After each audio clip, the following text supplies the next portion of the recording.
Chef Laura here. Today we're gonna make oven roasted tomato risotto and some sea scallops. First we're gonna start with making the oven roasted tomatoes. They will take you about 30 to 40 minutes, just depending on how they cook. So we're gonna go ahead and start. You will need about a dozen of tomatoes. I got these little Merlot tomatoes. You can use grape tomatoes, cherry tomatoes. You can even do Romas if you'd like. You're gonna need some fresh garlic, some fresh thyme, some fresh rosemary, some fresh basil, extra virgin olive oil, and some salt and pepper. And that's it. So let's get started with just slicing the tomatoes right down the middle so that you end up with halves just like that.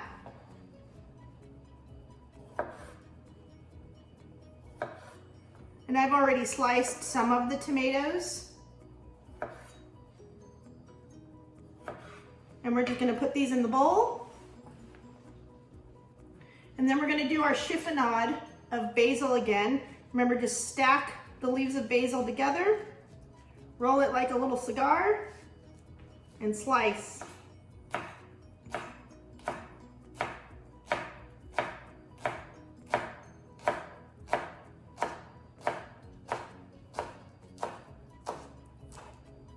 Perfect.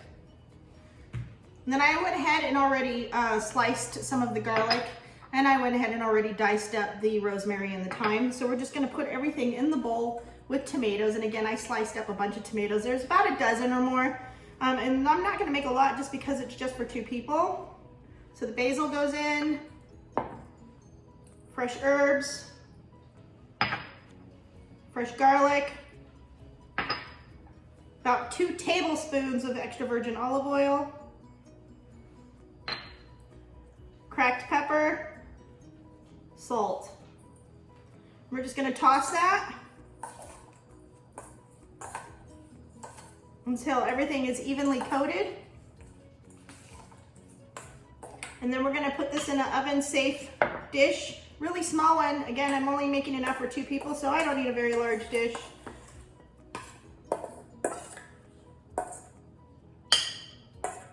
And I'm gonna put those in my oven. I preheated it at 250 degrees again, and that's gonna go in. I'm gonna set my timer for 30 minutes, and then I'll check it and see if they are as roasted as I like. They should be fairly dry, not dehydrated, but fairly dry, and really intensifies the flavor of the tomato and all the herbs. After 30 minutes, if I need a little bit more, we'll set the timer for about another 10-15 minutes and check them, and then we'll go from there. Hi guys, I'm back. So I checked my tomatoes that I was oven roasting after 30 minutes. They weren't quite as dry as I liked them. So I did turn the oven up to about 300 degrees and let them go for another 30 minutes. So that is the end result. And I just kind of want you to understand what we did. It was almost as though we made little sun-dried tomatoes, but we did it in the oven. You don't want them to be as dry as a sun-dried tomato. Obviously it's got the oil in it, so it's not going to completely dry it out, but it's almost as though that's what we made. And that's the nice rich flavor that we're gonna get out of those. So let's start on the ingredients for the risotto and for our scallops. And usually we don't do the ingredients at the same time, but because we are gonna be cooking them at the same time, I'm just gonna go ahead and give you all of the ingredients. So we'll need some salt and pepper.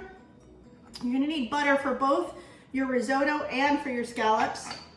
I did a nice fine dice of some white onions. It was about a 1/4 cup. We are going to use just a tiny little bit of some chopped garlic. Then you'll need arborio rice, which is a short grain Italian rice. Also could be used to make paella as well. Then we're going to do our little sun-dried tomatoes. I have just a 1/3 of a cup of some Chardonnay, Parmesan cheese, the juice from half of a lemon, our scallops, and then I do have some veggie stock here. That's gonna be for the risotto. The risotto will take about 20 to 25 minutes to cook. So when it's almost done, we will start firing the scallops so that they are done at the same time that the rice is, and we can plate at the same time. So one important thing to remember when you're doing your scallops is you'll need quite a bit of paper towel, and you want your scallops to be really dried out. So you're gonna just dry them both sides and then lay them out on a paper towel and let them sit out at room temperature and just kind of air dry on their own. So the entire 20 to 25 minutes that your risotto is cooking, you want your scallops sitting out, getting room temperature. This will make sure that you get a nice even sear. And the reason why you need to dry out your scallops as much as possible is if you don't dry them, they won't get that golden sear when you're cooking them in the pan. Okay, so let's start by making the risotto. I'm gonna turn our pan on, get it nice and hot. I'm gonna add just a little bit of the butter in there. And we need that to cook the onions and the garlic, and also the rice. So risotto is actually made of 4 components in Italian. The first component is the sofrito, or the fry, which means you're going to be sauteing and frying up whatever veggies, herbs, spices that you want to put in it. Then the riso, which means rice. Then the brodo, which is the broth. And then finally condimenti, which is the condiment or the topping that goes on the end of your risotto, which will be some of the Parmesan cheese and then just a little teeny tiny bit of butter, and then you just let that butter sit on top and melt into the rice to finish it. So my pan's nice and hot. Let's get our onion in there and we're gonna saute that off. Once that gets nice and caramelized, then we'll add our garlic. Again, we want the onions to cook first. We don't want to burn our garlic. Okay, so I have my pan on a medium heat and my onions are sauteing nicely.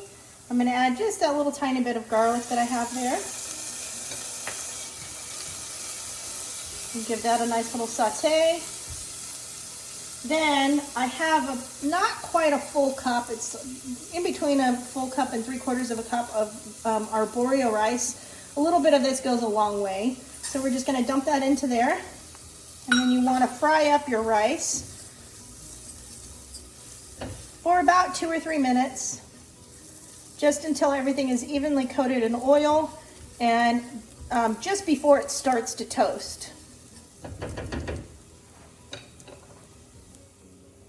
Okay, so my rice is just about starting to toast, which is perfect. Then I'm going to toss in those little oven roasted tomatoes that we did with the garlic and the herbs in there.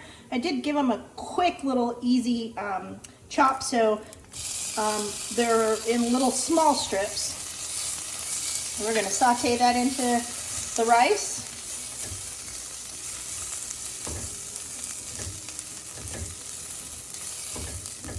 And I'm going to add my Chardonnay. Again, it's only about 1/3 of a cup, just to kind of deglaze the pan.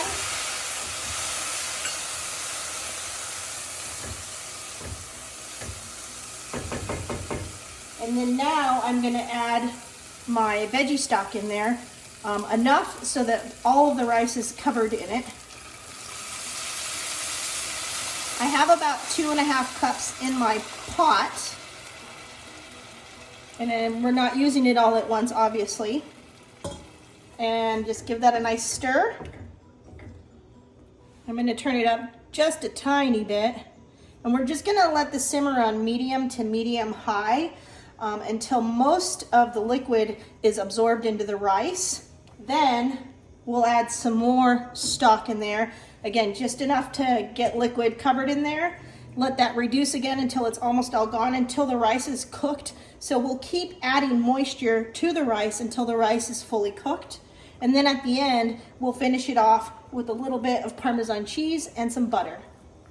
So my risotto has been simmering on medium to medium high for about 3 minutes. And I'm gonna show you what it looks like that the liquid has been absorbed. And almost all of my liquid has been absorbed. We've only been going for about 4 or 5 minutes anyway, so we still have a good 20 minutes to go.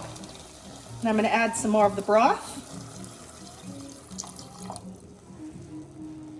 Again, enough to get it all covered.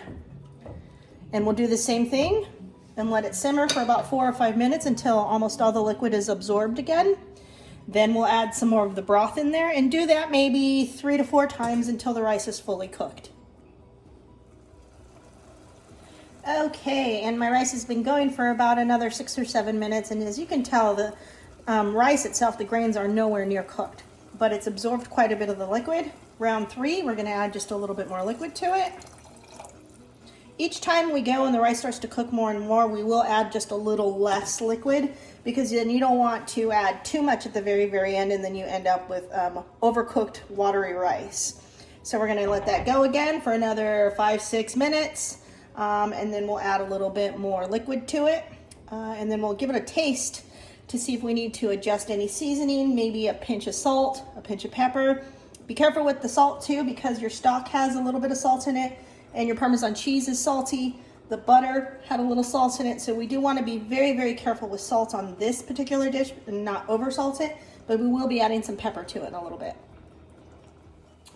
Okay, so this will be round 4. The risotto is getting really close to being done. It's dried out a little bit. I am going to add a little bit more stock, but not a lot. Again, we don't want it to end up being watery when it's close to being finished. I'm going to add just a tiny little pinch of it. My rice is close to being done. Nothing worse than overcooking your risotto too, because then it just becomes a blob of mush. So I do want to turn it down really low at this point and let it simmer on low, because now we're going to start to get our scallops ready. So I'm just going to add a tiny pinch of salt, a little bit of pepper. We're going to give it a stir, and then let's taste it so we know whether or not the seasoning is good. And remember, our tomatoes had salt, pepper, they had some garlic in it, they had rosemary, thyme, and basil. So at this point when you're making the rice, you don't really need to add a whole lot of flavor in there, because the flavor was already in those tomatoes. Good. So I think the salt is just about right, because we are going to add the Parmesan cheese to it and a little tiny bit of butter. That'll add a little bit more salt, so we aren't going to add anything else at this point, and we're just going to turn it down really low and let it simmer on low. Okay, so I have my risotto simmering on really low. As you can see, it's not boiling, but you do have a good simmer in there. I tasted the grains. They are almost completely cooked through, very soft, but still has that little bit of an al dente bite to it, which is a perfect time for us to get the Parmesan cheese in there. We're just going to sprinkle that on top. This was about a quarter cup. And then I took a little bit of the butter and I cut it into some small little pieces and put it in the freezer so it's nice and cold. And then we're just going to drop those randomly into the pot. And then we're going to put a lid on our risotto and turn it all the way to the absolute lowest setting that you have. And now we're going to fire our scallops. Okay, so my scallops have been sitting out this entire time that the risotto has been going, and kind of air dried on its own. It's still sitting on that paper towel trying to absorb all of the moisture. My pan is on really high, and I'm going to let that get nice and hot. Then I'm going to add butter to the pot and let that melt. In the meantime, I'm going to salt my scallops.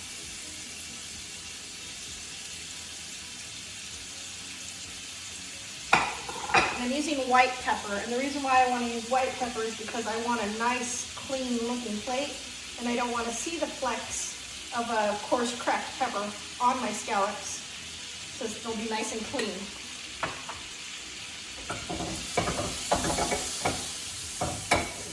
My butter is going and my pan is really, really hot. And we're just going to put the scallops in there with the salted and peppered side down to get a nice sear on them.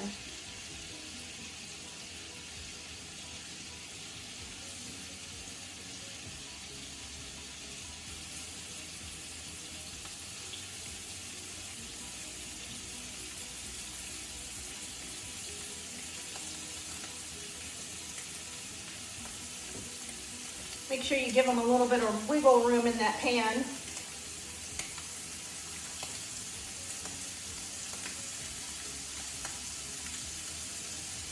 so now that they're in the pan, I'm just going to go ahead and add just a little bit of salt and pepper to the opposite side.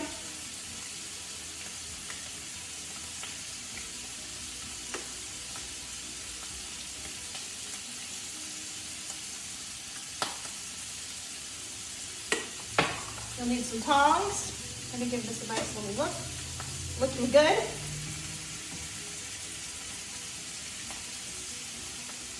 all but about a minute and a half to sear on one side. We're gonna quickly turn them.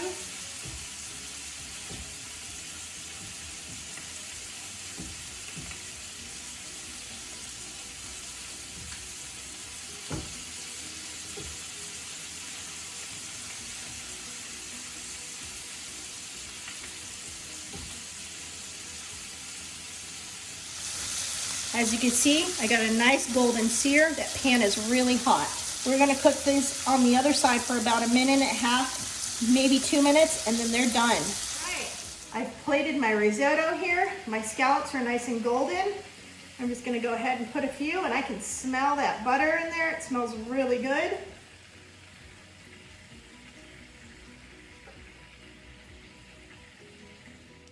And we have oven roasted tomato risotto with pan seared scallops. Bon appetit.